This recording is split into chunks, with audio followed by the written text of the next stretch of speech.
tungkol sa mga bagay. Pero siya rin ay naggumagawa ng kanyang mga kahatulan. Matuwid na mga kahatulan. And the Bible says, all ungodly, all liars, all idolaters, all adulterers, effeminates, their part shall be in the lake of fire and brimstone, which is the second death. Revelation 21. Palatakan na natin sila. Kaya naman yung flag na yan, tapik pa lang yan ng Lord sa atin. Parang tayo nakakalimot, may Diyos na nagpaparusa. Meron din Diyos na nagpapatawad at isa lang yun. Siya rin yun. Amen? His righteousness is legislative, retributive, redemptive. Praise the Lord that because of His righteousness, because of His justice and truth, we are also saved by grace.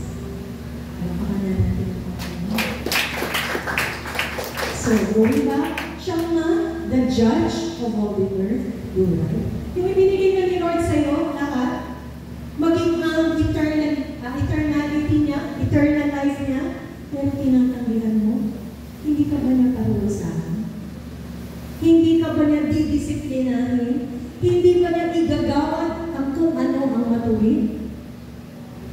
Tayo na, halimbawa, kung isang mamamatay tao, pag-alagala lang, at patuloy siya sa pagpatay. At ang pamahalaan ay walang ginagawa, katwiran ba yun? Sasabihin ba natin na, kasi ang ating pamahalaan ay mahigil? Kasi ang ating pamahalaan ay mahabagin? Out of order ang ating pananampalataya at kaisipan kapag gano'n. Shall not the judge of all the earth do right? And then number 4, one of the aspects of God's righteousness is remunerative, sabihin natin, remunerative righteousness or rewarding righteousness. He rewards the godly for their righteousness and faithful service in Him. Bagamat ang mundo may kapigatian, nagiging biktima rin tayo ng mga nagaganap sa mundo. Diba? Kung may paglindol, maaaring nagkakaroon ng bitak-bitak ang ating bahay. Kung may mga baha, maaaring binabaha din. Pero sa lahat ng yan, ang pag-iingat ng Panginoon ay naroon. Amen? And the Lord always sends His angels to the rescue. Going back, He rewards the ungodly for their righteousness and faithful service. Katulad ng sinasabi po ng James chapter 1 verse 12. And everybody, let's read. Blessed is the man who perseveres under trial, because when he has stood the test, he will receive the crown of life that God has promised to those who love Him. Talapakan na natin si Lord. It is all by the righteousness of Christ that we can receive rewards. Kasi sasabihin natin sa akin, hindi naman tayo matuwid eh. Pero alam niyo kung sino at ano ang ating kapilan? Si Jesus. Christ now, upon our faith in Him, has become our sanctification, righteousness, and redemption. 1 Corinthians 1, diba?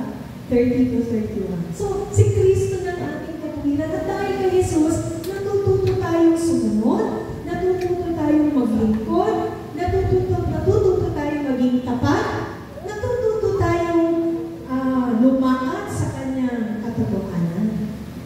At dahil doon, imagine mo, galing lang ang katwiran natin sa Kanya, pero may dating pa. Allowing the Lord to have His righteousness in us and through us, no, gives us what? Eternal blessings. Eternal blessings, spiritual blessings, crown of life, crown of glory, crown of righteousness. Hindi ba't anong katwiran?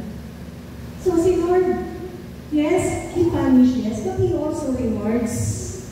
Amen? He sets parameters, laws, and He also vindicates.